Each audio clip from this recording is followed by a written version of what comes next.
아직도 백지인데 가가지고서 야, 너 하나님 구원섭 네가 알아? 그럼 뭔데요?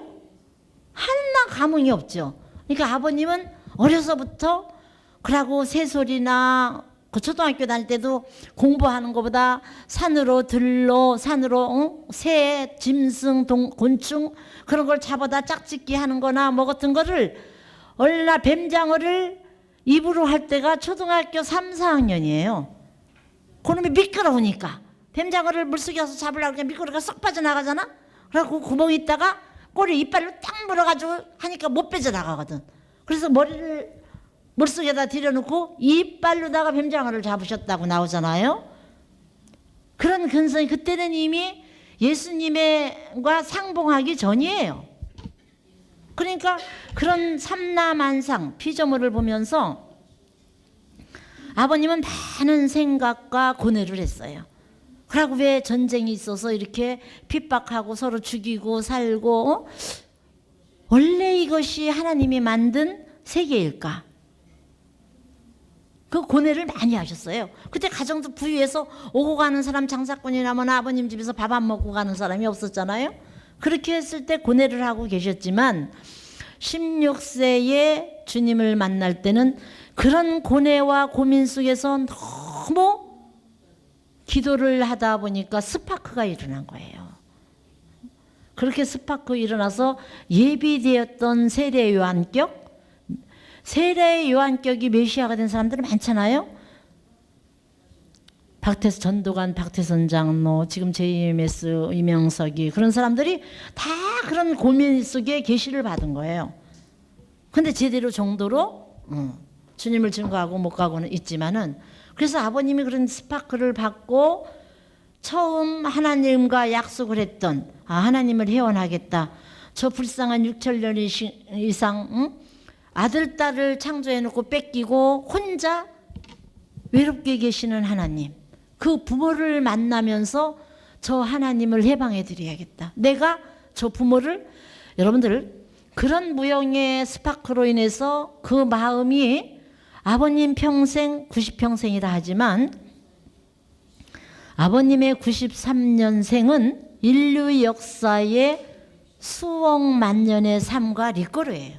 하루하루 삶이 그걸 다 탕감하고 매듭짓고 가셨으니까 그런 삶을 사시면서 한 번도 처음 하나님과의 약속한 것을 잊어본 적이 없는 삶이셨어요. 그러니까 내가 아파도 아프게 생각할 수가 없어요. 전체 안목을 바라보고 그 목적이 있으니까, 큰 목적이 있으니까. 여러분들이 사실상 감기 기운이 있고 몸이 좀 찌뿌둥하고 쉬었으면 좋겠다 하는데, 오늘 만약에 여러분들이 교회에 가서 말씀을 듣는 것이 그 가치가 나한테 얼마나 크게 다가오는지 모르겠어요. 그 가치가 크게 다가온다면 아픈 걸 자리에서 일어나서 올 수 있어요. 그 예를, 그 가치가, 말씀의 가치가 그렇게 안 닿는다면, 내가 아파가지고 머리가 무거워서 누워있는데 내 아이가 교통사고가 나서 병원에 갔다. 전화가 왔어요. 지금 둘째가 교통사고 나서 지금 어느 병원입니다. 어머니 빨리 오세요. 그러면 내가 아프다고 누워있을 사람 있어요? 아파서 병원에 갔어도 링겔을 빼고 뛰어갈 거예요. 보다 더 얼마나 간절하냐, 보다 더 하늘을 대해서 얼마나 사무치냐, 거기에 척도를 두면 여러분들은 아플 시간이 없을 것 같아요.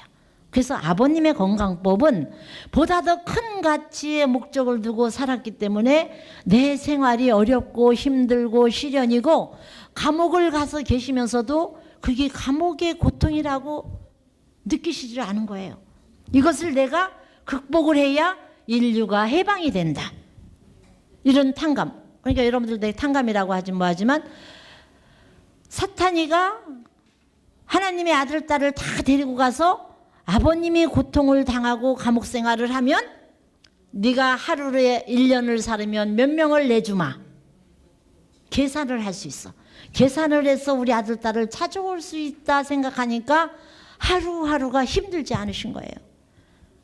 그리고 이를 악물고 전력 투구하는 거예요. 내가 고통을 당해서 빨리 찾아올 수 있으니까.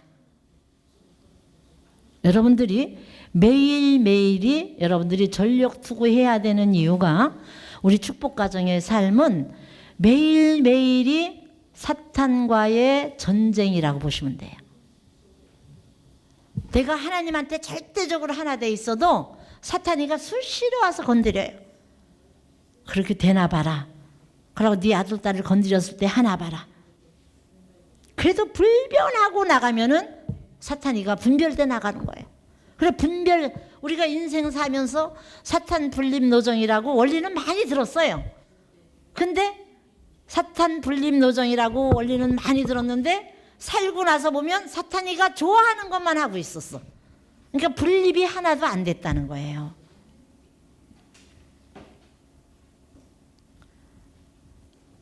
하루하루의 삶이 사실은 보다 더 큰 가치에다가 목적을 두고 고민을 해야 일어날 수 있어요.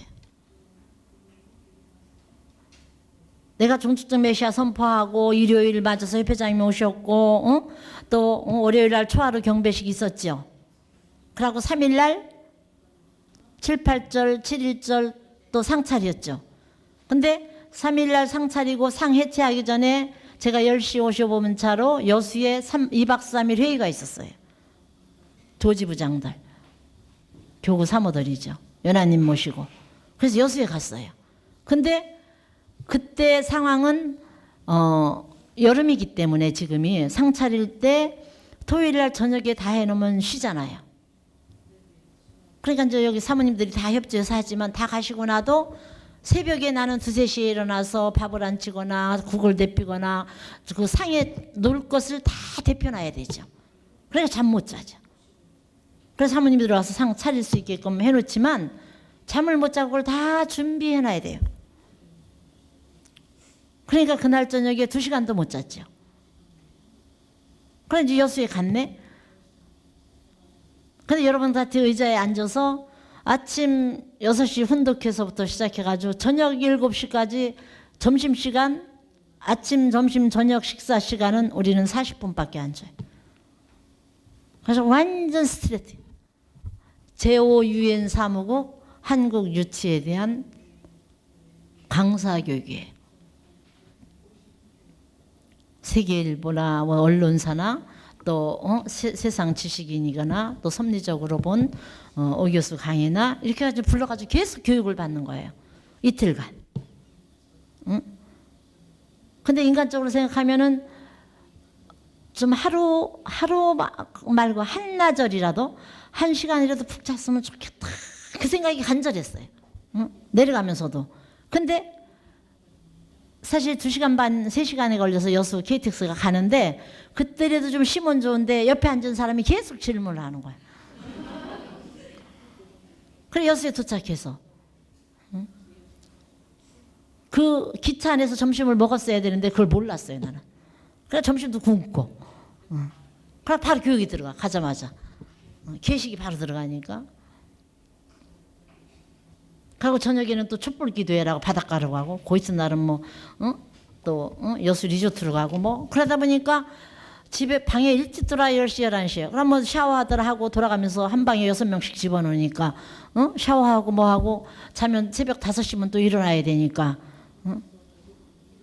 뭐 정신이 없죠. 근데 딴 사람들은 그렇게 이제 풀가동으로 뛰다 온 사람도 있겠지만 없죠. 그러니까 그 의자에 앉아서 말씀하시는데 졸리면 어떡하나. 그러니까 내가 커피를 평소에는 하루에 한 잔을 안 먹어요. 커피가 안 맞으니까. 근데 커피를 3잔, 4잔을 먹고서 앉아 있는 거야. 견뎌야 되니까. 근데 하나님이 그렇게 3잔, 4잔 먹고 또 이렇게 강사교육이라고 했는데 내가 제대로 교육을 받고 가서 여러분들 피교육자 책임을 지고 왔는데 졸다가 말씀을 놓치면 안 되잖아요. 그 책임감이 있으니까 다리를 꼬잡든 어떻게든 졸음을 쫓는 거예요. 나 혼자 교육받으러 왔다 하면은 뒤에 가서 자. 근데 혼자가 아니잖아요. 그러니까 졸 수가 없는 거예요. 근데 어저께는 극기 훈련이에요. 극기 훈련. 어제가 제일 더운 날이죠. 사실은 뭐 서울에서 막 밖에만 나가도 숨이 헉헉거렸다 그러더라고요. 여수도 똑같아요. 똑같이 36도예요. 바닷바람이 뜨겁게 느껴져요. 근데 금오도 이제 여러분들 우린 청해가든에서 이번에 숙박을 했으니까 청해가든에서 수련을 받았으니까 금오도라고 30분 배 타고 가요.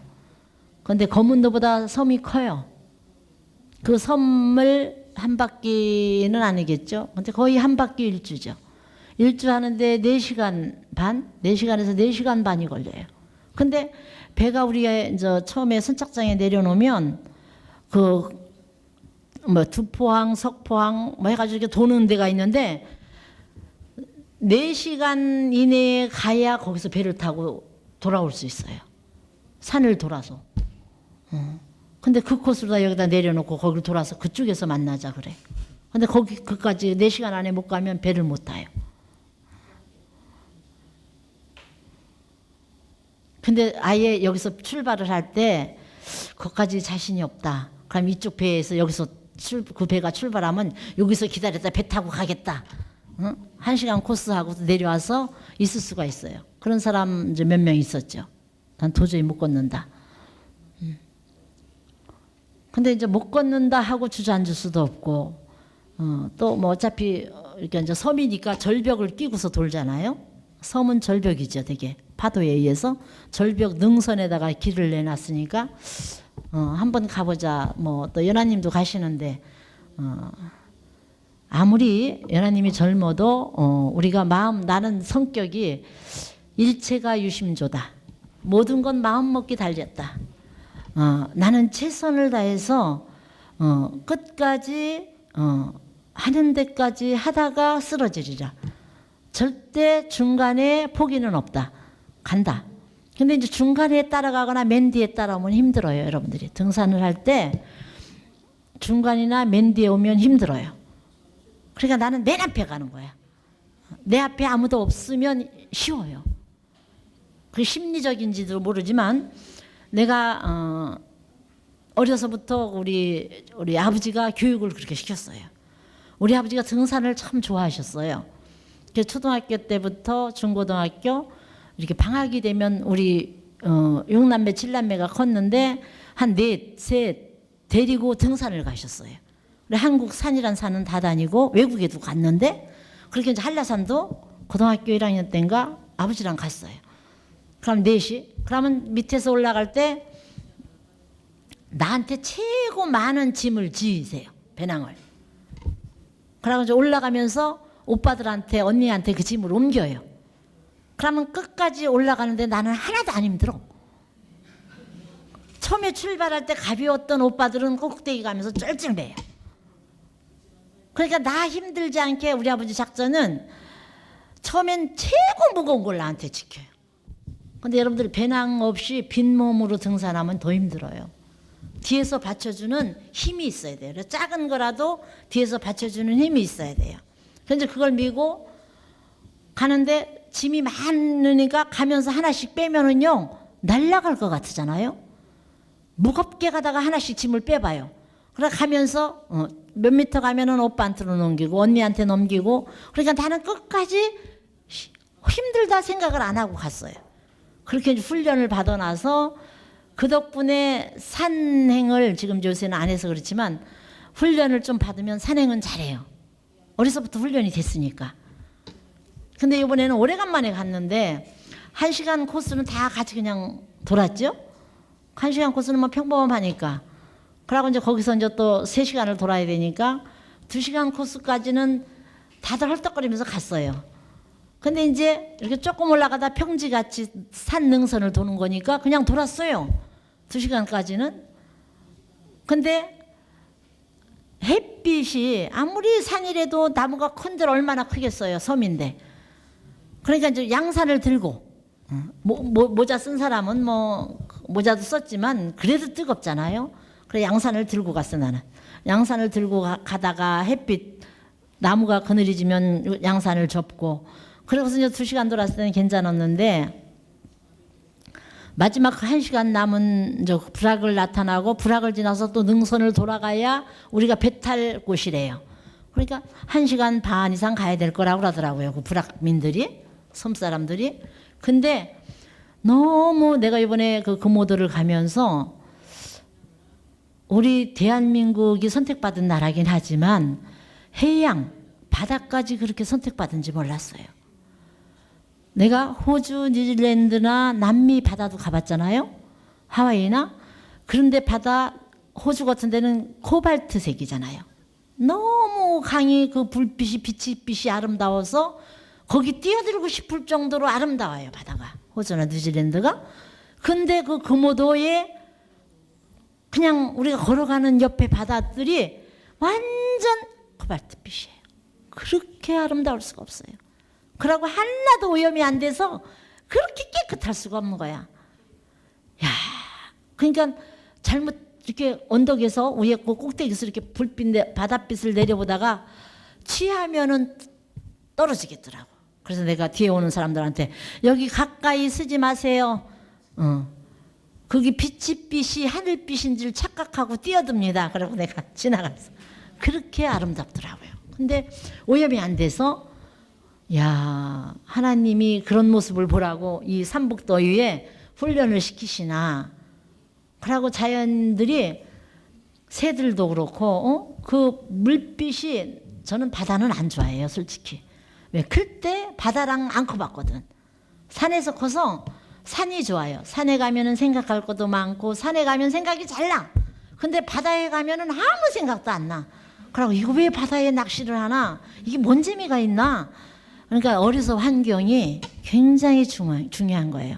아버님 덕분에 배를 타고 낚시도 해보고 바다에 가서 억지로 나이 들어서 억지로 아버님이 좋아하시고 섭리를 위해서 기도하시니까 우리도 해야겠다. 그래서 맞추려고 노력을 한 거지. 바다의 진한 향수나 바다에 가면은 아 좋다. 여기서 살고 싶다. 그 마음이 저는 없어요. 왜 바다를 좋아해? 그러고 아유, 그러고 파도가 막 치고 밤에 파도 소리가 막 나잖아요. 그러면 나는 무서워요. 그러고 그거 하면 돼. 저 바닷속에 가면은 영원히 못 찾고 시체도 못 찾고 영원히 만날 수 없는 뭔가 나는 관계없는 곳이 바다인 것 같아요. 이제 사람마다 느끼는 게 다르지만 근데 바다에 보트를 타고 요트를 타고 그 거부하니까 그런 것을 많이 해보기도 했는데 아무리 스쿠버 다이빙을 해가지고서 그 하와이의 바다 속에 가서 고기들하고 놀아도 하나의 관광으로 하지 이것을 취미 삼아 여기서 살고 싶고 생활로 하고 싶다. 그건 없어요. 아유, 빨리 돌아가자. 차라리 산속에 가서 그 나무 숲에 풀 많은데 돗자리 하나 깔고 누워있는 게 하늘이 보이다 안 보이다 해도 거기가 편해요. 그러니까 자기가 자랐던 환경, 그게 좋은 것 같아요. 왜? 우리 고향 보호는 바다 고기 하나도 클 때 먹을 기회가 없죠. 그러니까 맨날 고등어 자반, 소금에 확 절인 거 그거 구워주시고 조기는 제사 지낼 때 반찬해 주시는 거. 그리고 생선도 뭐 그렇게 젓갈 같은 것도 먹어보지 않았고 다만 부모님 덕분에 음식 같은 것도 이 집안 것도 나한테 거부 반응이 있으면 안 된다. 내가 원구, 그죠? 원구, 응? 원구 피스컵 알아요? 평화를 위해서 내한테 거부 반응이 없는 음식, 어느 지역을 싫어하지 않고 어느 바다나 산이나 다 좋아해야 된다. 그러니까 만들어가는 거죠. 만들어가기 위해서 바다를 좋아하는데 이번 그 금오도의 그 바닷빛은요 너무 아름다웠어요. 이런 데서 사는 사람들이 저 바닷빛을 바라보며 자기 본심이 진짜 순수하게 살아있겠구나. 여기 사는 사람들은 욕심이 없겠구나. 그래서 본성 회복이 여기 사는 사람들이 쉬울 수 있겠구나 하는 생각을 했어요. 근데 거기까지는 좋았는데 이제 마지막 한 곱이 남았다고 그러는데 스타트로 갔으니까 이제 한 곱이를 근데 여러분들 옷을 입고 갔는데 용감하게 그 옷을 입고 가서 끝나고서 바로 기차를 타야 돼요. 그래서 서울로 와야 돼. 근데 바다가 아무리 좋아도 그 옷을 입고 들어갔다가 그 옷을 입고 기차를 타고 어떻게 와? 근데 한 사모님은 용감하게 난 더워서 못 살겠다고 바닷속으로 막 들어가더라고. 가더니 이제 그 여천역에 와서 화장실에서 옷을 갈아입고 올라왔어요. 근데 나는 딱 두 벌만 옷을 챙겨갔거든. 급하게 막 챙겨간다. 그런데 그때 이미 다 겁먹고 입을 수 있는 상황이 아니라 들어가 그냥 발만 담그는 거야. 발만. 발만 담궈줘도 그렇게 시원할 수가 없어. 바닷물이 짜다고 하나 안 느껴져요. 시원하다? 피곤이 풀린다? 그 생각만 하는 거예요. 그것도 뭐 1, 2분 담그고 후진이 오니까 또 출발해야 되니까. 근데 그 한 마지막 남은 고백길이 지옥을 통과하는 것 같았어요. 평길이 아니고 이렇게 올라가는 거예요. 여러분들이 2시간, 그러니까 3시간 산행을 하고 4시간째 다시 산을 오른다고 생각해 봐요. 이거 내려가야지 쉬운데 다시 거긴 다 돌길이잖아요. 돌길. 얼퉁불퉁 돌르다가 돌산이니까 돌로 돼서 이렇게 올라가는 거예요. 올라갔다 조금 갔다 또 올라갔다 올라가고 계속 올라가는데 아주 KO 되는 거야. 야, 다들 우리가 제대로 살아갈까 할 정도로 숨도 헐떡거리고 그 더위에. 근데 거기는 나무가 우리 이 코스 마냥 우거진 숲길이 거의 없어요. 떼약비자 떼약빛. 그때 정오 12시요. 그래가지고 거기를 넘어서 1시간 반 정도 걸렸을 거예요. 그래가지고 거기서 내려서 왔는데 도착해서 점심을 도시락을 싸서 우리가 짊어지고 갔거든요. 김밥을. 거기서 먹으라고 하는데 그래도 먹는 사람이 있더라고요. 나는 먹으면 취할 것 같아서 못 먹겠더라고요. 물만 2병 넣어간 거 물만 다 먹었어요. 물만 다 먹게 되지 나는 밥은 못 먹겠더라고요. 그래서 그 상태로 이제 배를 탔잖아요. 배를 탔는데 뭐 다들 정신이 없지 뭐. 근데 이제 머리 좋은 사람은 또 그 2번째 코스에서 그 섬에 영업용 택시가 있었어. 나는 생각도 못 해봤어요. 그 택시 타고 우리 뒤에 올 거다 생각했는데 배에 탔는데 맨 뒤에 와야 할 사람이 배에 앉아 있는 거야. 얼마나 놀랬겠어요. 이거 꿈이야 생시야. 그랬더니 택시 빌려서 택시 타고 왔대요. 도저히 못 와서. 거기서 사람이 쓰러져가지고 한 사람이. 2코스 와가지고 3코스까지 통과를 해야 되는데 2코스에서 쓰러져서 그 불악한테 물었더니 택시가 있다 그러더래요. 그래서 택시 타고 배로 온 거예요. 근데 우리는 산을 넘어 온 거잖아요. 아이고. 그래서 그래도 만약에 택시가 있는 걸 알았으면 3번째 코스 안 갔을 거예요. 그래가지고 그걸 통과해서 배에 도착했어요. 근데 승리적인 쾌감? 그런 것을 맛보는 시기가 넘어버렸어. 승리적인 거 뭐고 아무 생각도 안 나는 거야. 물 외에는 먹고 싶은 게 없으니까. 그리고 이제 여수에 도착해서 청해가든이죠. 청해가든에 도착해서 버스를 타고 여천역으로 바로 옮겨서 이제 여천역에서 기차 타고 올라온 거예요. 그래서 기차 타고 왔는데 내 옆에 이제 또 누가 앉았는데 얘기하기 좋아하죠. 그 사람은 1코스에서 포기하고 안 간 사람이에요. 그러니까 자기는 안 피곤하지. 근데 난 도저히 그래서 내가 죄송합니다. 그러고 난 자버렸어. 한 2시간 잔 것 같아요. 그러니까 수원역이더라고. 그랬는데 야 다들 가면은 내일 아침에 못 일어난다. 다리를 못 움직일 거다. 온몸이 그죠? 안 아픈 데가 없죠. 다들 막 돌을 붙잡고도 올라오고 막 그랬을 거다 생각을 했어요. 그래서 야 나는 도착해서 내일 1시에 선교사들을 만날 수 있을까? 내가 어저께 집에 와서 이제 효자님하고 식사하고 집에 와서 샤워 끝나고 나니까 11시 반 정도 됐어요. 근데 딱 들어놓으면은 4시간 이상 안 깨고 자는 법이 거의 없어요. 4시간이면 깨지죠. 그렇게 되면 이제 새벽기도 할 시간이잖아요. 근데 내 아침에 딱 눈을 뜨니까 8시야. 근데 일어나고 싶지가 않아. 눈을 떴는데 8시인데 눈만 잠깐 떠서 시간만 확인했지 다시 눈이 감기는 거예요. 그래서 가만히 누워있다가 아 이제 일어나야겠다 하고서 그래 10시에 일어났어요. 근데 그러니까 몸이 가벼워요. 왜? 여러분들을 또 만나야 되고 또 산재되니까 주일학교 같은 거 결제할 것도 있고 많이 있잖아요. 그러니까 아 하루 쉬면 안 된다. 일어나야 된다. 그러고 또 일어나서 움직이니까 또 움직이잖아요. 근데 어제 그 산에 갔다 온 생각을 하면은 다리를 못 움직일 줄 알았거든요. 근데 아픈 데가 없어요. 그래서 야 신기하다. 그 생각을 하면서 생각을 하는 거예요. 보다 더 강한 열정과 온도가 있으면 거기에 다 녹아난다는 아버님 말씀이 생각이 나는 거예요.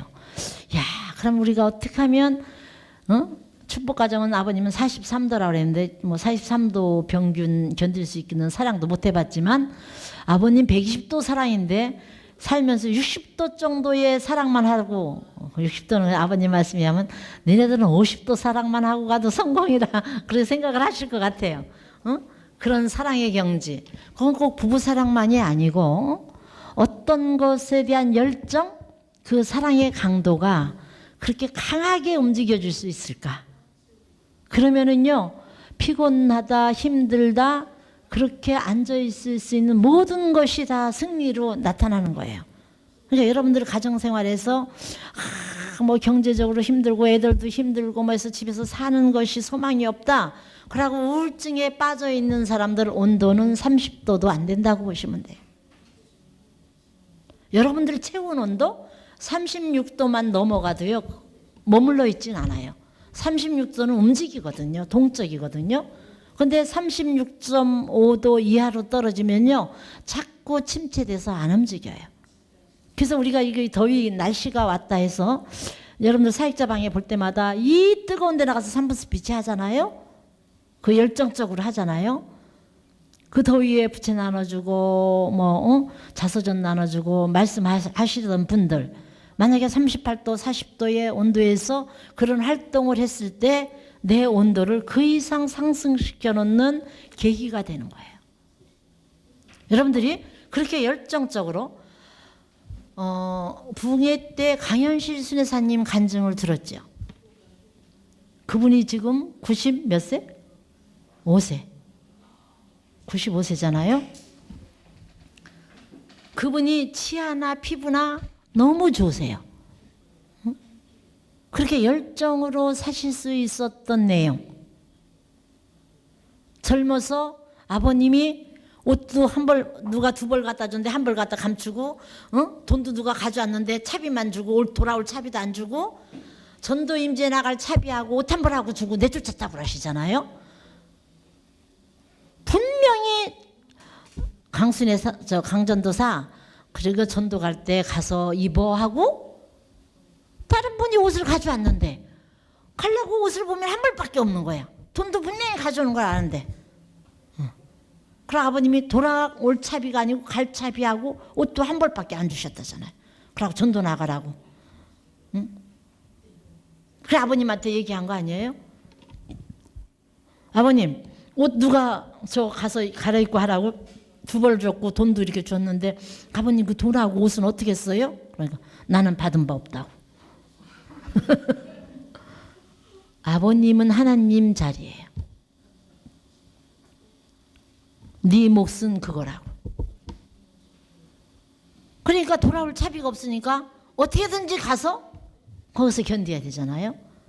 그런 것을 젊어서부터 20대 후반에 아버님을 만나서 30대 40대 그 신앙길 속에서 아버님한테 개척전도 같은 걸 얼마나 많이 내보내면서 근데 믿고 가라 하면 가서 준비가 돼 있고 열정적으로 하다 보면 도와주는 사람이 생기고 그래서 오히려 옷이 몇 벌이 생기고 돈도 많이 생기고 그래서 아버님 맛있는 거 사다 드리고 그렇게 했다고 그러잖아요.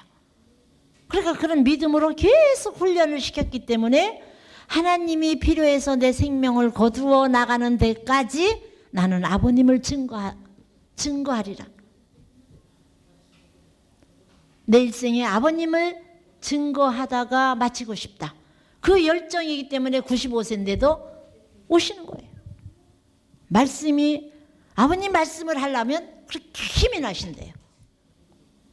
근데 여러분들이 지금 이 더위에 전도를 하고 외치고 그렇게 해보지 않은 사람들, 그 열정으로 36도를 넘기면서 그렇게 활동했던 사람들, 60, 70이 지나고 났을 때 여러분들 육신 나이, 영인체 나이 말고 육신의 나이도 차이가 많이 나요.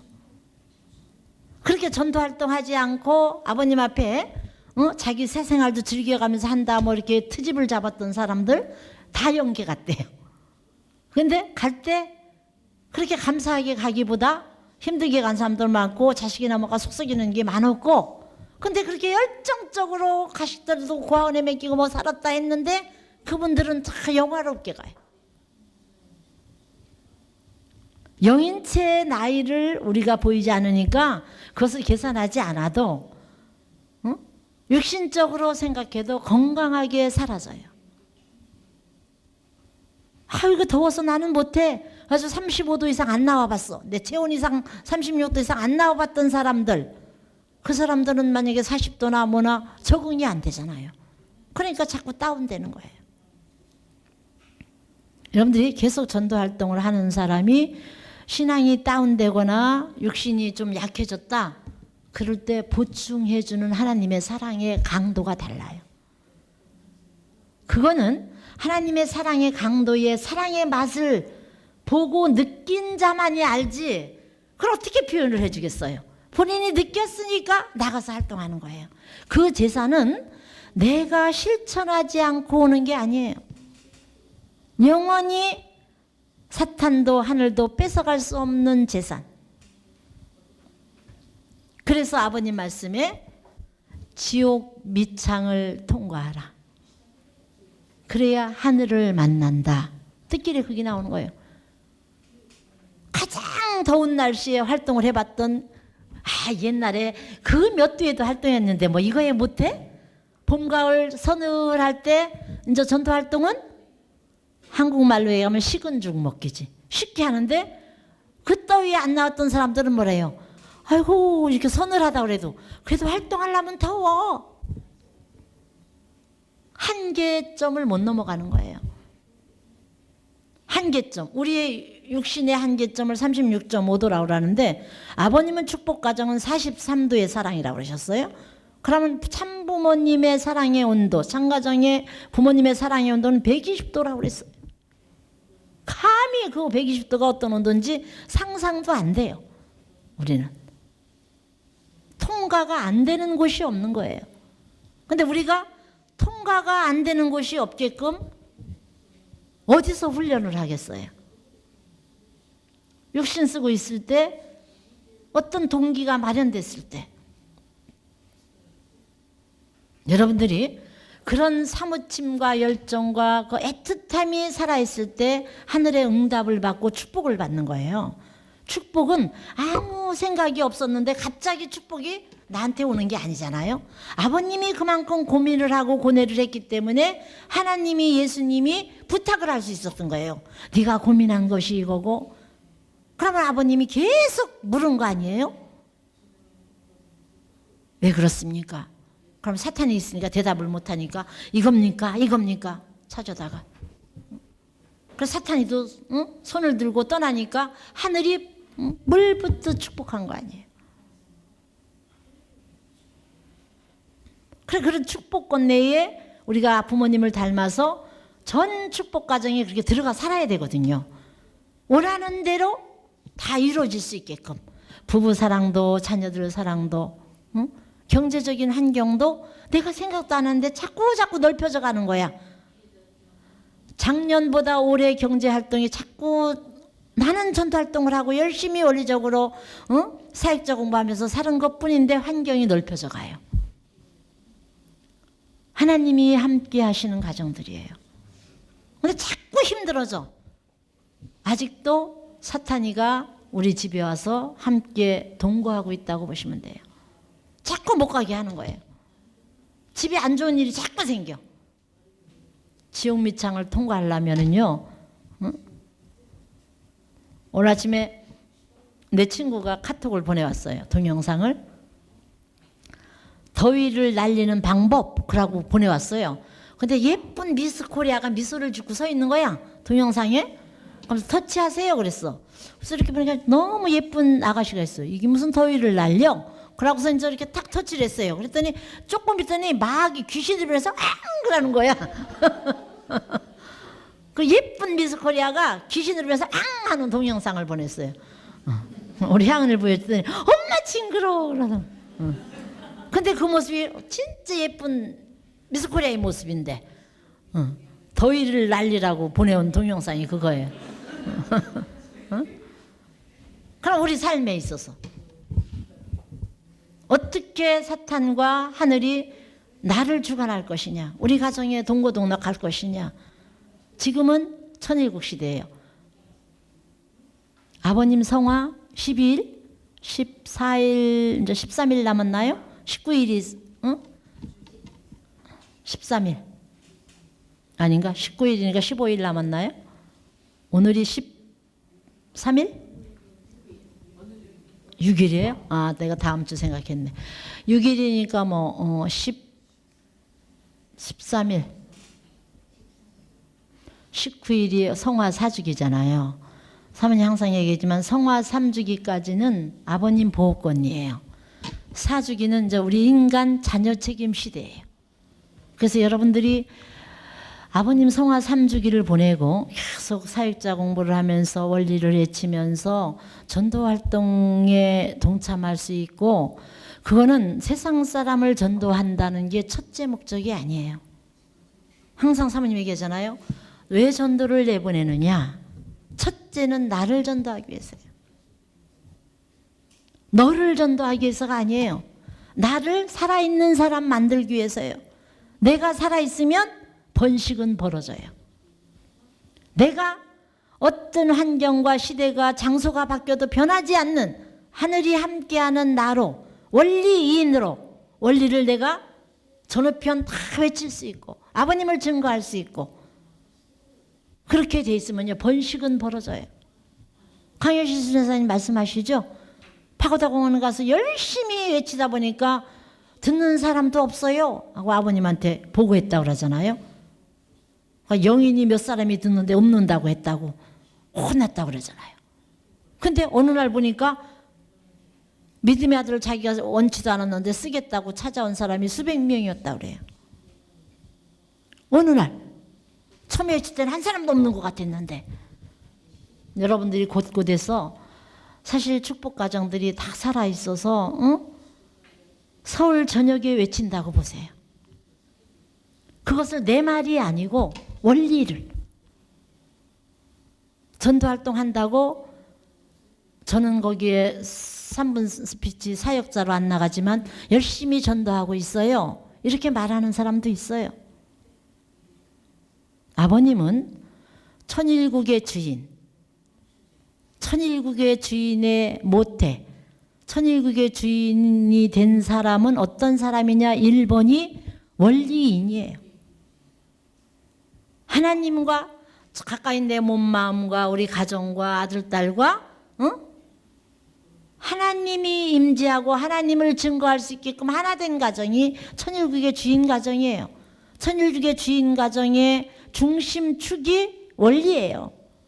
원리를 알아야 훈독을 하면 아버님 말씀을 이해할 수 있어요. 원리를 모르는 사람은 아버님 말씀을 이해 못해요.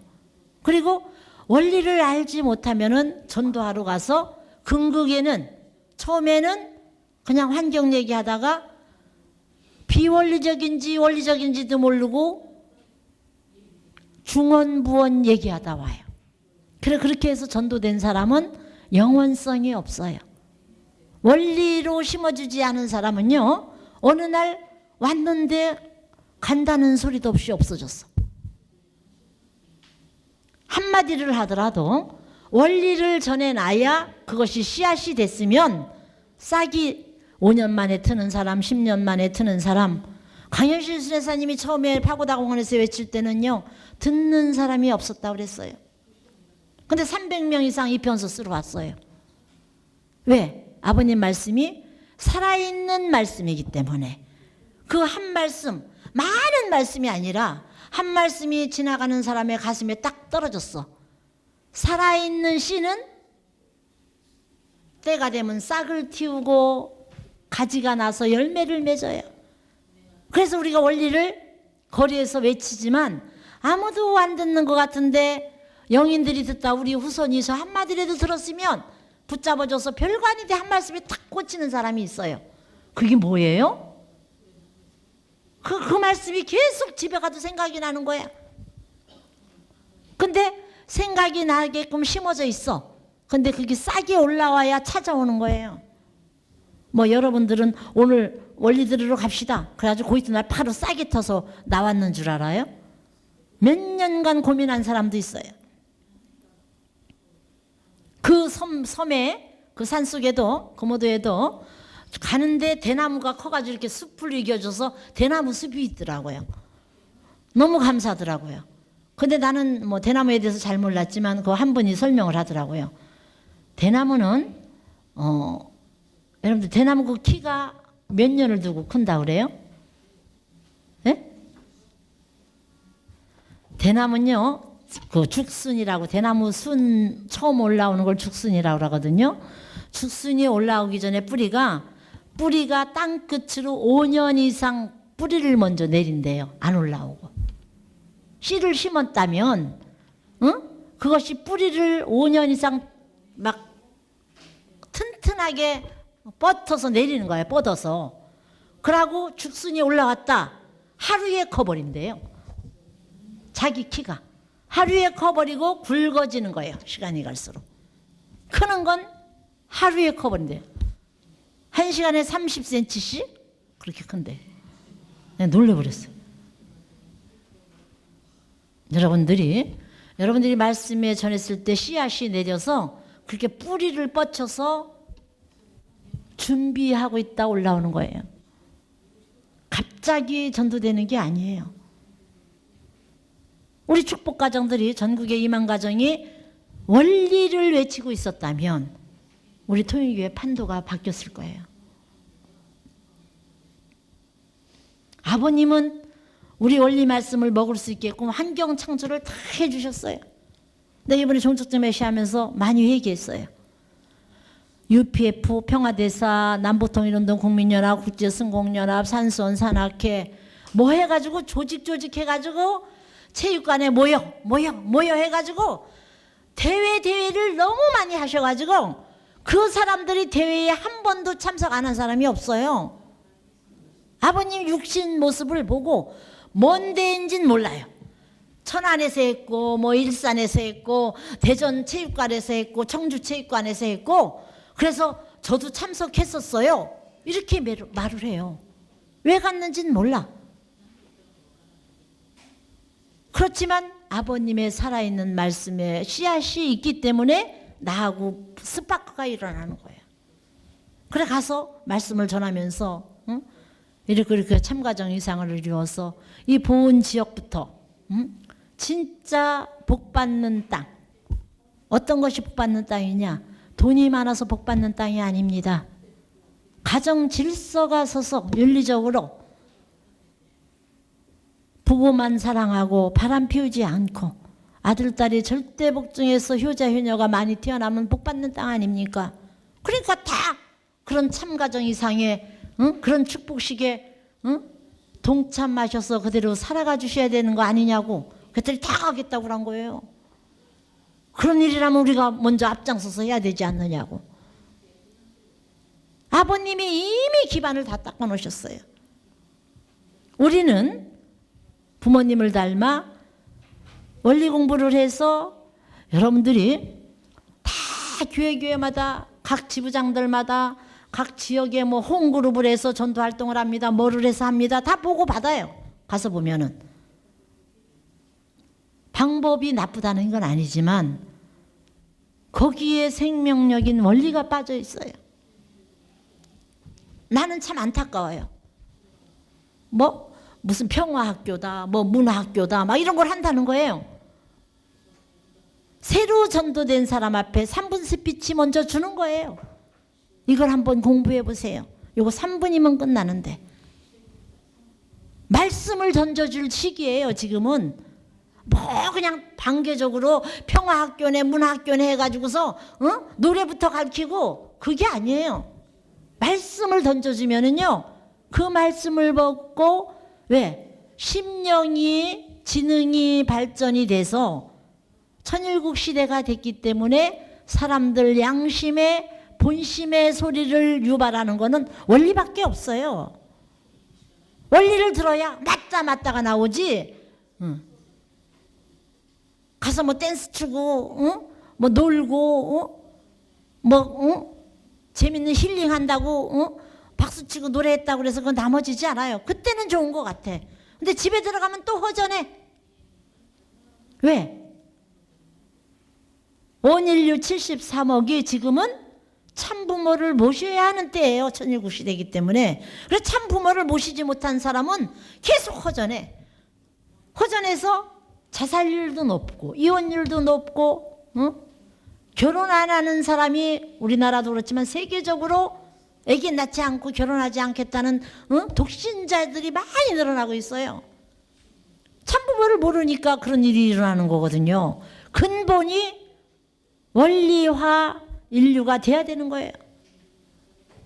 그걸 찾아나가야 할 길이기 때문에 원리를 열심히 해야 되고, 그리고 천일국 4년 맞으면서 어머님께서 성원 56도를 보내면서 4대 성물을 집에 모시라고 그랬어요.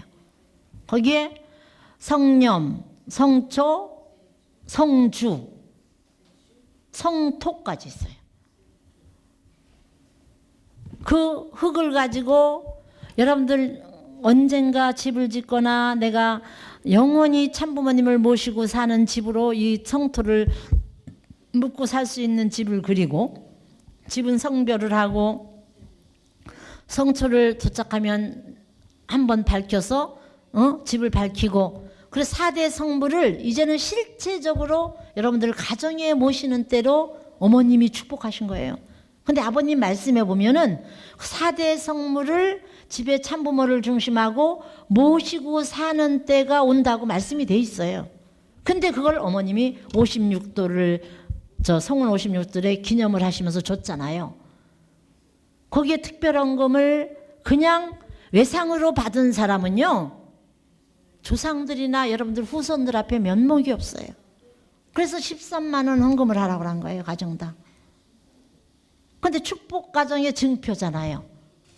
이번에 우리 보훈에서 430가정 할 때 그 세상 사람들이잖아요. 기성독신 축복이죠, 100%. 근데 그분의 한 분이 손을 들고 교구장님한테 면지부장인데 그분이 질문을 했어요. 축복 설명회 갔는데 보훈에. 아, 교구장님, 그럼 우리가 축복을 받는 그 귀한 축복을 받아서 우리가 그렇게 훌륭한 건데, 그럼 우리가 축복을 받았다는 것을 어떻게 알 수 있습니까? 우리한테 증표를 해 주십시오 그러는 거야. 야곱이 천사하고 싸워서 천사가 도망가려고 그러니까 뭐라고 그랬어요? 증표를 내달라고 그랬죠? 우리 식구들이 증표를 달라는 게 아니고 세상 사람인데 축복받았다는 증표를 해달래요. 그럼 어떻게 해줄까요? 그러니까 주민등록증 같이 천일곤제 축복 가정입니다 하고 좀 해주시면 안 되느냐고. 그래서 우리 본 사람들한테 해준다고 그랬어요, 교우장님이. 무엇을 어떻게 만들어줄지 지금 구상하고 있어요. 근데 여러분들 천일국 국민증 받았잖아요. 근데 여러분들은 증표가 그렇게 간절하게 필요했나요? 그 사람은 가인권이에요. 그러고 내가 언젠간 저 나라 갈 텐데 그런 걸 뭘 내보여야 되는데 가지고 있어야 내보이지 않느냐는 거예요. 근데 여러분들은 주셨는데도 어디 있는지 몰라. 받긴 받았는데 뭐 집에 어디가 있겠지. 4대 성물도 부모님 전형 밑에 여러분들이 잘 갖다 모시고, 이거는 참 부모님의 특별한 은사예요. 축복 가정이란 증표예요. 받을 수 있는 거, 할 수 있는 거 우리 육신 쓰고 후손들에게 대대로 우리가 3대 경전 상속하듯이 대대로 상속해야 될 성물이에요. 그래서 옆에서 이제 우리 천복궁은 아버님 성화 사주기 19일 전에 천복궁만 전국적으로 성물 전수식 안 했어요. 천복궁만 먼저 해요. 4대 아버님 성화 사주기가 오기 전에 원래 다 나눠줬어야 돼요. 근데 그 성물함을 못 만들었어요, 다. 그래서 천복궁만 해요. 이번에 14일 날. 근데 조건이 어디냐면 13만 원 못한 사람도 있잖아요. 그러면 언제까지 하겠다는 약조를 쓰고 13,000원이든 2만 원이든 계약금이라도 걸은 사람도 다 수여하기로 돼 있어요. 왜? 축복가정에게 다 줘야 되니까. 돈은 벌어서 갚으면 되는 거지. 그렇게 협회에서 혜택이 있어요. 그래서 한 가정도 모셔가지 않는 가정이 없어야 되는 거예요. 4대 성물을. 그래서 협회에서 혜택을 줬어요. 공문 나왔어요, 어제. 여러분들 혹시 나는 13만 원 못했는데 성물을 못 받습니다. 그러면은 이번 주에 내일 모레 13,000원이든 2만 원이든 그러니까 13만 원이면 한 달에 만 원씩 하면 13개월이면 되잖아요. 그러면 첫 달이니까 2만 원이라도 해가지고서 4대 성물 헌금을 협회를 빨리 하세요. 그러고서 이제 달달이 이렇게 해서 갚아가면 되는 거니까. 이거는 4대 성물이 언제까지나 영원히 주어지는 게 아니에요. 사실 원칙적으로는 아버님 성화 사주기 전에 다 끝내야 돼요. 근데 그 함을 만드는데 시간이 많이 걸려가지고 그렇게 늦어진 거예요. 그리고 어떤 사람은 얘기를 해요. 여러분들이 13수라는 거는 성경에는 피조물의 창조 과정을 저녁이 되고 아침이 되니 이는 첫째 날이라 이렇게 기록되어 있죠. 근데 어머님이 요번에 이세권 자녀들 한국에 400명, 일본에 400명, 유럽 아프리카 쪽으로 해서 400명 해서 1200명 지급 수련받고 있어요. 21일 수련. 우리 천복궁에서도 추천받아 가나야 되어 있지만 그래서 1200명 수련받는 계식에서 어머님이 말씀하셨어요. 하나님이 천지 창조를 하실 때 6일 만에 끝내고 7일에 안식하셨다. 성경에는 그렇게 되어 있잖아요. 근데 저녁이 되고 아침이 되니 이는 첫째 날이라 그랬어요. 저녁하고 아침이면 이틀이잖아요. 그래서 인간 창조는 6일로 하잖아요. 어머님 말씀에 의하면은 하루에 된 게 아니다. 성장 기간이 있지만. 그래서 어머님은 6일에 끝난 게 아니고 저녁이 되고 아침이 돼서 이틀씩 해서 12일에 창조가 끝나고 13일에 안식하셨다고 그랬어요. 그래서 13수를 찾아오는 복귀 섭리를 못 이루게 하기 위해서 하늘이 그렇게 막을 가려놨다. 그래서 유럽이나 기독교 국가에서는요, 제일 싫어하는 수가 무슨 수예요? 그것도 금요일 13수. 월, 화, 수, 목, 금. 창조가 끝나는 금요일 13수를 악의 수라고 그래요. 하늘이 못 찾아오기 위해서. 근데 한국에서는 죽을 사자를 싫어했어요. 사유기대 못 이루게 하기 위해서. 그래서 아버님이 13수 찾는데 굉장히 정성을 들이고 부모님이 탕감길에 13수를 찾기 위해서 수고하셨다고 얘기하셨어요. 그래서 2013년 1월 13일이 기원절이에요. 그러고 아버님 섭리사에 13수를 찾는 날이 아버님 천정궁 입궁 대관식도 6월 13일이고 또 모두 7월 13일이고 모두 1월 13일이고 13수로 아버님은 다 찾아오는 섭리를 하셨어요. 그래서 우리 복귀 섭리사에 13수 13일날 행사가 많아요. 그래서 기원절이 2013년 1월 13일이에요. 그리고 부모님 가정에서도 예수님 12제자 얘기하는데 그게 아니래요. 그래서 10세 자녀 이상을 낳아야 아버님이 승리하셨기 때문에 어머님이나 아버님이 그 내용을 알기 때문에 13자녀 이상, 그래 어머님이 14자녀를 낳으셨다. 그 13수가 완성수예요. 그 13수를 찾아 우리가 들어가야 돼요. 그래서 이번에 성물 전수의 헌금이 13수예요. 근데 주보에 지난주에 어떤 사람이 질문을 하더라고요. 성물 전수는 55수년으로 했을 때 13수 했으면요 벌써 끝났어요. 몇 달, 그죠? 2달 전인가요? 아버님 성은 3월 16일이었으니까. 그럼 지금 6월 달이잖아요. 3개월 전에 이미 성물 헌금 13수는 끝났어요. 응? 근데 아버님 성화 사주기가 19일이에요. 7월 17일. 19일인데 여러분들이 아버님 성화 사주기면 여러분들의 부모님이죠. 참부모님은 인류의 부모이자 가까이는 내 부모예요.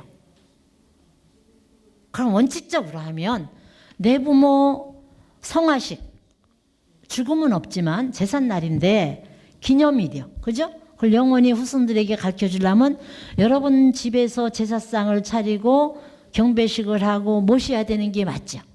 축복과정이라면. 여러분 집에서 해야 돼요. 그러면 아버님 제사상을 차려서 자녀들과 성화일을 기념하기 위해서 여러분들이 기도회를 갖는다. 그러면 제사상을 차리는데 얼마 정도 드나요? 최소한도 과일 7가지 사놓고 우리 행사상 차리잖아요. 그렇게는 못해도 여러분들 형편에 맞게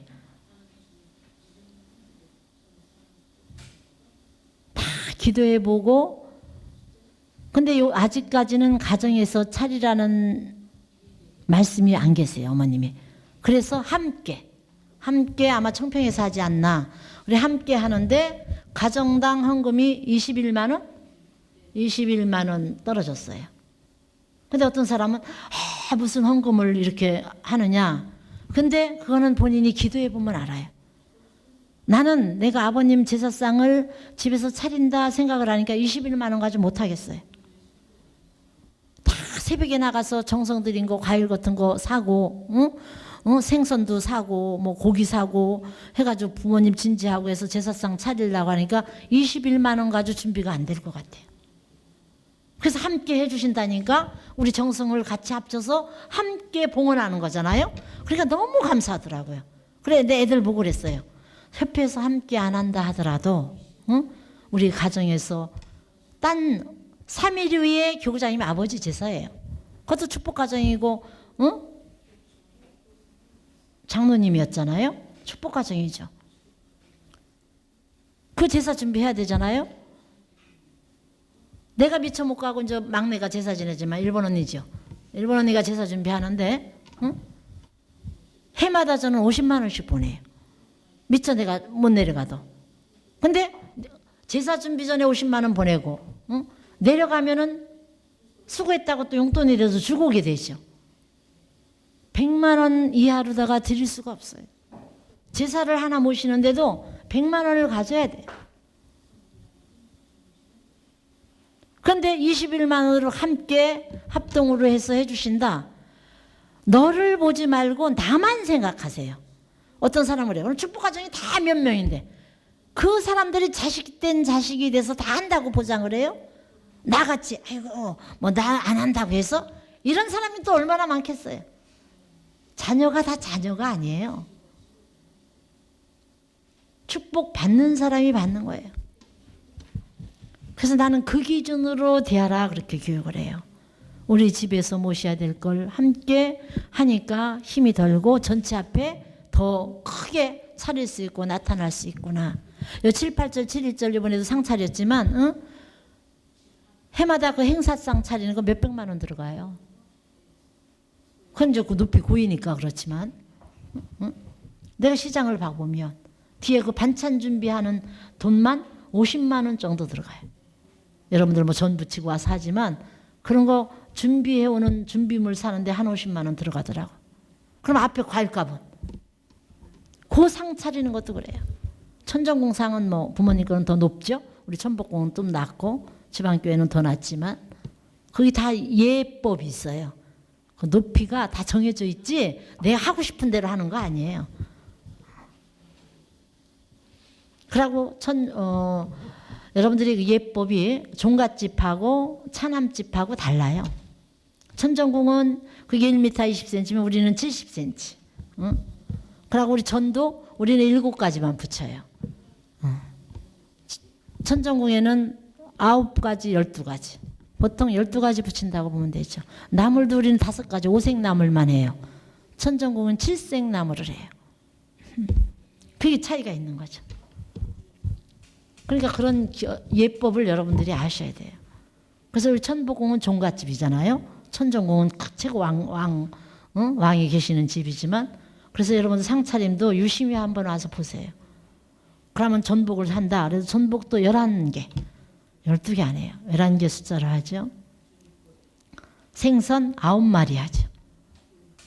되게 여러분들이 집에서 제사 지낼 때 생선 조기 1마리 하는 집 많잖아요. 축복 가정은 1마리 하는 거 아니에요. 여러분들 부모가 축복받고 돌아가셨다 하면 최소한도 3마리는 놔드려야지. 여기 이제 우리 상은 9개 하지만 선정궁 같은 데는 11마리나 이렇게 하죠. 하고 전도 3가지 하던 5가지 하던, 우리 천복궁은 7가지씩 하고 있어요. 그러니까 제사는, 근데 이제 본연의 제사법이 아마 나올 거예요. 지금 이제 천정궁에 약소해서 지금 상 차리는 것이 천정궁과 똑같지만 숫자만 작은 거예요. 옛날에는 그렇지 않았어요. 내가 와서 싹 바꿨어요. 천정궁과 똑같이 하되 숫자만 다른 거예요. 그러니까 나물도 천정궁에는 7가지 하는데 우리는 5가지 하지만 그렇게, 그리고 그 숫자는 줄일 수 있는 거예요. 그렇게 해서 똑같이 상을 차리는 거예요. 그러니까 여러분들이 어차피 종갓집의 며느리들 아니에요. 딸들인데 제대로 배워야죠. 그런 것도 그냥 흘러버리시지 말고 배워서 집에서 제사 지낼 때도 그런 것을 천일국법에 맞게, 제례법에 맞게 그런 걸 준비해야 돼요. 그래서 하늘이 찾아오실 수 있게끔 그런 심정 기준으로 여러분이 살아주신다면, 이제 성화 4주기를 앞두고 지금 저 정성기간이고, 그리고 이번 일요일 날은 뭐 성화 4주기를 앞두고 아버님이 예수님 부활절에 만나서부터 일본 유학 시절까지 그 시기에 부모님이 주로 부르셨던 노래, 그 배경으로 찬양 예배가 돼요. 굉장히 은혜로울 것 같아요. 우리는 모르잖아요. 그 시대에 부모님이 어떻게, 무슨 마음을 가지시고 어떤 노래를 즐겨 부르셨던가. 그래서 이제 그런 것을 교구장님이 성화주기 맞춰서 그 성악가들한테 요청하신 것 같아요. 요거를 뽑아달라. 식구들에게 교육용으로. 음악 찬양 예배지만 식구들에게 교훈적으로 인식할 수 있게끔. 그렇게 해서 준비하고 있어요. 뭐 1년마다, 작년에도 했지만 이제 1년마다 그걸 준비시키는 거예요. 작년에는 성가, 아버님이 언제 작사를 하셨고 언제 작곡을 하셔서 언제 불렀던가 그 성가를 중심으로 했고, 작년에는. 그래서 그런 예배 시간을 통해서 여러분들이 부모님을 알아야 내가 닮잖아요. 부모님에 관계된 이야기나 부모님의 삶의 자리를 알아야 내가 닮아가죠. 모르는 사람이 닮는다는 건 거짓말이에요. 모르는데 어떻게 닮아요? 그래서 원리 공부를 하는 것도 부모님을 닮기 위해서예요. 원리를 외쳐보지 않은 사람, 하늘이 이 원리를 찾기 위해서 어떻게 수고하셨다는 것을 알지 못하는 사람이 아버님을 어떻게 알아요? 부모님을 어떻게 알아요? 나는 부모님을 안다고 외치면서 사역자 공부도 안 와. 그런 사람은 어느 날 보면 딴 데가 있어. 나는 누구보다 부모님 증거한다고요? 지금은 말할 수 없어요. 내가 죽을 때까지 부모님의 자녀로서 증거하고 사는 모습, 변치 않는 모습으로 남아지는 게 중요하죠. 가다가 변하는 것은요, 참사랑의 인연이 아니에요. 근데 지금 가다가 변하는 사람이 너무 많아요. 뭐 참다운 씨앗을 찾으시려니까 그렇게 하니까 그런 심정을 하셔서 부모님을 닮을 수 있고 부모님의 향취를 느낄 수 있는 것, 그런 것에 우선순위를 두시고 여러분들이 생활을 하시면 축복의 운세는 자꾸 넓혀져 갈 수가 있어요. 근데 나를 중심하고 내 환경에다 자꾸 부모님의 환경을 맞추려고 하면은요, 자꾸 하는 것마다 망해요.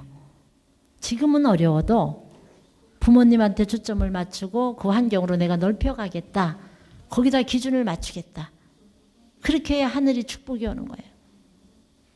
아무리 어렵고 힘들어도, 그래서 내가 주의를 빼먹지 않고 주일원금이라든가 11조 같은 것을 나는 목숨 걸고 하라는 이유가 그거예요. 그러니까 나는 우리 애들도 한 번도 그런 걸 빠지지 않았어요. 그리고 무슨 상황이 있을 때도 뭐 성물 헌금 같은 것도 나는 한지도 몰랐어요. 그래서 내가 성물 헌금을 이번에 다 전수한다는데 우리 아들들 했나? 그러니까 했는데요? 그래. 주보에 나서 했어요. 그거 너무 고맙지. 하라고 얘기도 안 했는데. 뭐 옆에서 하라는 건 해야죠. 그 기준이 돼 있다는 게 참 감사하죠. 11조도 했어요? 그러면 온라인으로 보냈는데요? 월급 타는 날 온라인으로 바로 보내는 거예요. 그래서 얼마 보냈어요? 그러면 내가 어떤 때 이제 확인을 하죠. 월급이 이렇게 많이 늘어났어요? 아니요. 조금 더 보태서 11조 했죠. 11조를 깎아먹는 법이 없이 만약에 280만 원을 타면은 30만 원을 11조를 한다. 그러면 30만 원 타요? 300 월급 타요? 그러면 아니요, 좀 보태서 했어요. 그렇게 하늘 앞에 더 플러스 해서 더 속령을 드릴 줄 아는 자녀. 여러분들이 이제 아들, 딸이 직장 생활 하잖아요. 용돈을 가져오죠. 응? 용돈을 가져오는데 11조만큼만 용돈 주세요. 그래 보세요. 그러면 1원까지 계산해가지고 가져오는 우리 엄마들 모여서 얘기할 때 사모들 모이면 1원까지 계산해가지고 와가지고 10단위, 100단위는 띱시다. 그러고서 깎으려고 하는 애들이 많다는 거예요. 용돈을 드리면서. 그건 여러분들이 그 본을 못 보인 거예요. 나는 그렇게 얘기해요. 나는 깎으려고 하는 게 아니라 우리 애들이 더 줘요. 그래서 이렇게 주고서는 어떻게 사니? 그러면 저희들은 젊은데 걱정하지 마시고 건강관리 잘하고 열심히 사세요. 살만하니까 주죠. 그럼 나중에 보면 찔찔매는 게 보여요. 그런데도 절대 힘들다고 안 해요. 그럼 얼마 안 가서 월급이 올라요. 하늘이 그만큼 축복하더라고요. 그게 느껴지니까 하는 거예요.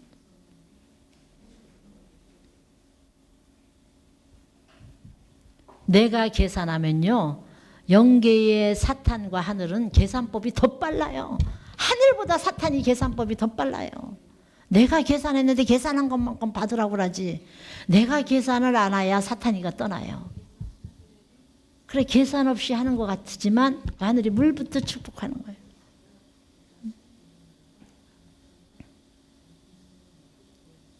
그래서 그 은세권에 그 한 개인의 그 효도의 심정이 그 가정에 파산된다? 번져나가고 그게 교회에 번져나가잖아요. 그러면 물부터 축복이 오는 거예요. 그래서 그 교회에 소속된 사람들이 다 운이 펴나가는 거예요.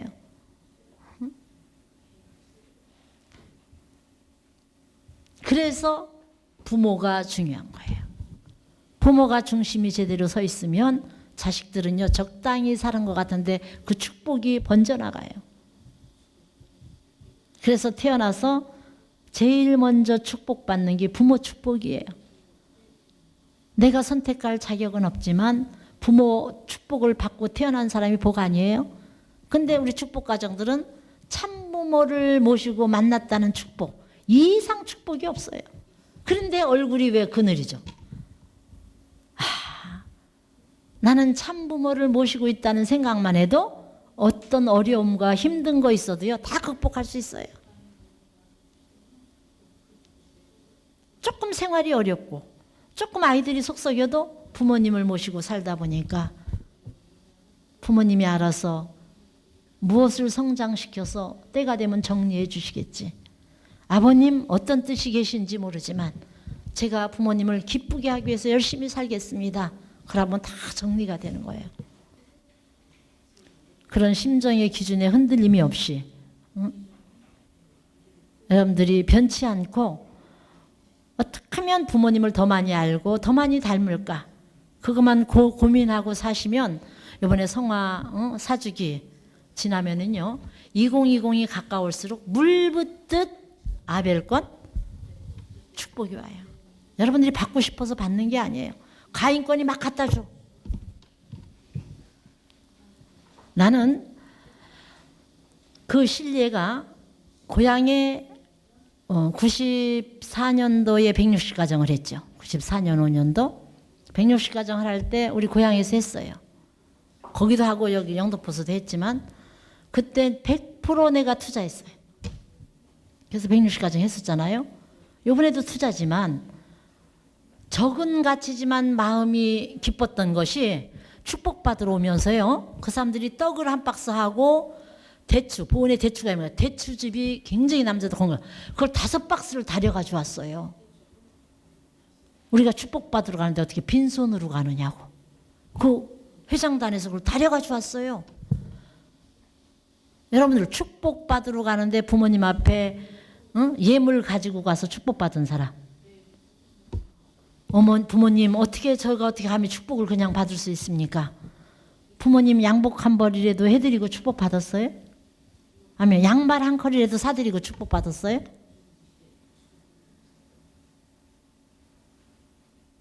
때가 그 사람들은 가인권이에요. 아벨권이 아니에요. 참부모를 참부모라고 안 하고 문선명 총재님이라고 하는 사람들이에요. 근데 예물을 해가지고 왔어요. 아버님이 다 해놓으셨구나. 우리가 같이 부족하지만 아버님이 다 해놓으셔서 우리가 예물을 받아 먹을 수 있게 해주셨구나. 떡도 특별히 여러 가지 콩을 더 넣어서 맛있게 하라고 그랬대요. 이거는 귀한 데 가는 거라고. 아주 맛있게 해가지고 왔더라고요. 우리가 잘나서가 아니라 부모님 덕분에 우리가 예물을 받아 먹었어요. 응? 우리는 그런 모델적으로 못 살았는데 그런 생각을 해보세요. 가인권이 그렇게 몰려와요. 빈손으로 안 보내요. 우리가 중심만 서 있으면 이제 막 몰려서 이것 좀 먹어봐라, 이것 좀 해라. 응? 뭐가 했는데 응? 우리 돈을 가지고 가서 뭐 좋은 일에 써달라? 아버님 말씀에 의하면요, 때가 되면은요, 돈을 싸질머지고 의롭게 써달라고 가져온다고 그러셨어요. 우리가 사람이 되면, 원리인이 되면, 의롭게 써달라고 가져올 사람이 있어요. 우리 430가정 개인적으로 했다고 생각하지 마세요. 하겠다는 결심, 어차피 천복궁도 있지만 교구장 직분도 있지만 응? 책임자로서 그 운세 천복궁에 받아야 되지 않겠나. 그래서 기원 아버님 성화 사주기 전에 해야 된다. 그걸 놓고 굉장히 기도했어요. 협회장님도 그 사주기 전에는 하셔야 된다. 협회장님 먼저 해드리고 응? 우리가 딱 하게 되니까 운세권이 오는 거예요. 같이 동참하겠다. 그런 사람 많아요. 그리고 혹시 축복가정 많이 남으시면 저희들도 협조하겠으니 좀 주세요 하는 사람도 있고. 저는 내가 430가정을 할 수 없지만 함께 동참하는 조건으로 조금 보태서 하세요. 그렇게 하시는 분도 있고. 같은 운세권으로 넘어가는 거예요. 그래서 가인권에서 그런 역사가 일어나는 거예요. 아벨권도 그런 역사가 있지만 가인권에서도 본에 전화만 하면은요 걱정을 하고 전화해요. 돈 많이 쓰셔서 어떡하느냐고. 이번에 참석 안 한 사람인데요. 보훈의 유지예요. 충청일보에 18년간 사장하신 분이라고 그래요. 그분이 전화가 왔어요. 축복식 끝나고 그 이튿날. 모르는 번호가 떠서 받았더니 보훈 군민을 위해서 이렇게 돈을 써가면서 이렇게 축복식을 했다는데 세상에 내 돈 안 아까운 사람이 어디 있느냐. 근데 공의를 위해서 이렇게 했다고 그래서 너무너무 고마워서 나는 몸이 아파서 참석을 못했지만 전화로라도 내가 인사를 드려야 될 것 같아서 전화했다는 거예요. 84세라고 그러더라고요. 내가 누구누구입니다. 세상에 그렇게 의로운 사람이 지금 지구상에 지금 이 시대에 있다는 게 한국의 미래가 보입니다. 그래서 너무너무 고맙습니다. 이 인사를 하지 않으면 내가 괴로워서 전화드렸습니다. 그러고 전화를 했어요. 가인권이 아벨권이 수고했다고 몇 배를 해야지 그렇게 되면. 그런 시대예요 지금 시대가. 그렇게 다 아버님이 다 무르익어 놨어요. 2020 되면은 3년? 3년 반밖에 안 남았잖아요. 그때까지 우리가 천일국 기반을 닦아야 돼요. 기초를 닦아놔야죠. 그렇게 가인권에 준비하는 거를 축복 가정이란 이름을 집어 면류관을 씌워주는 거하고 축복 가정이 안 돼 있는 사람하고 교회에 지금 100% 나오지 않지만 자꾸 이제 계속 교육시켜 나가는 거예요. 아버지를 증거해 주는 거죠. 아버지를 알으면 의롭게 살 수밖에 없잖아요. 그런 사람을 만들기 위해서 430가정을 말씀하시는 거예요. 430가정은 종족적 메시아가 아니에요. 종족적 메시아 160가정이었어요. 430가정 앞에는 귀신 신자, 하나님 신자, 신종족적 메시아예요. 하나님과 같은 기준에서 축복하신 단어예요. 어떤 형태로 하든. 여러분들이 매일매일 내가 430가정이면 43명에게 전단지를 전달한다. 그 심정으로 이렇게 말씀을 외치고 있거나 우리는 그것을 이뤄나가기 위해서 이렇게 몸부림치면요. 가인권에서 다 기반이 조성돼요. 그런 심정으로 부모님을 증거하고 부모님을 닮고 어제도 오늘도 내일도 변치 않는 참부모님만을 생각하고 그리워하고 증거하기 위해서 그렇게 살아가는 축복가정이 돼야 우리는 백도 인생을 살지 않겠나. 백도 인생이면요 만사형통이에요. 나 60도만 넘어가도 만사형통 될 것 같아. 60도 이상의 견딜 병주나 별로 없어요. 그래서 그렇게 뜨겁게 강렬하게 아버지 사랑을 우리가 120도는 못 닮아도 60도 이상을 담기 위해서 그런 사람은 여러 가지로 얼굴 눈동자가 다를 거예요.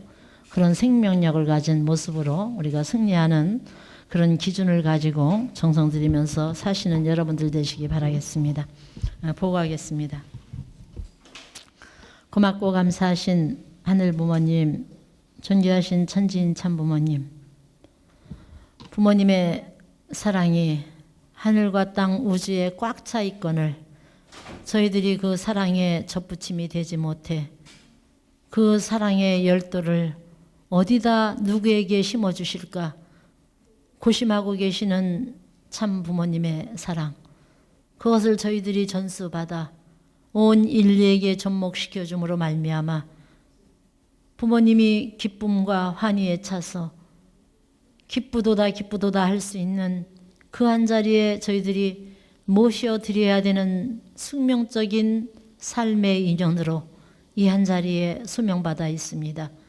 이 뜻 따라 승리하는 자녀들 되기 원하옵고 더더욱 성화 사주기를 맞이하는 참 아버님의 성화를 앞두고 저희들은 온 심혈을 기울여 정성을 모아 어떻게 하면 부모님을 더 증거하고 부모님을 닮아 아버지 나라를 앞당길 것인가. 천일국을 73억 인류가 참 부모를 모르는 사람이 없게끔 하시라 하셨거늘 이 용산 구민을 중심 삼고 저희들은 참 부모를 모르는 사람이 없게끔 증거하는데 게을리하지 않나 되돌아봅니다. 나의 사는 이웃과 내 종족에게 참 부모님을 얼마나 증거하고 있사오며 그 뜻 따라 살기 위하여 처음부터 내 생이 다하는 날까지 아버님을 닮아 신종족적 메시아로 살아간다는 삶이 참 부모님을 증거함의 삶이라고 알고 있습니다. 그 삶으로 저희들 항상 기쁘고 충만된 삶으로 영위하기 위해서 오늘도 고군분투 노력하며 전력투구의 삶으로 살겠노라고 아버님 이 찌는 듯한 더위도 불사하고 이 자리에 나왔습니다. 이 귀하고 거룩한 아버님 자녀들의 삶을 바라보시며 얼마나 사랑을 폭포수같이 쏟아주시는 부모님의 사랑 진심으로 감사하고 그 사랑의 힘으로 말미암아 만사형통하고 저희들이 전진과 전진으로 온전히 승리하는 따님들 되게 허락하셔서 저희들이 가는 곳곳마다 행해지는 곳곳마다 만나는 곳곳마다 아버지의 사랑의 결실체로 아버님 모든 것이 결실 맺을 수 있는 이 우주가 온전히 하나님만이 주관하시는 세계가 곧 도래할 수 있는 그날을 앞당기는데 앞장서는 선봉장의 모습으로 설 수 있게끔 이 천복궁을 세워주신 그 은혜 앞에 진심으로 감사하고 기필코 승리해서 부모님을 영광 가운데 봉헌할 수 있는 자녀들 되게 인도하여 주시옵소서. 축복 중심가정 홍성순 이름으로 보고하며 축원하였사옵나이다. 아주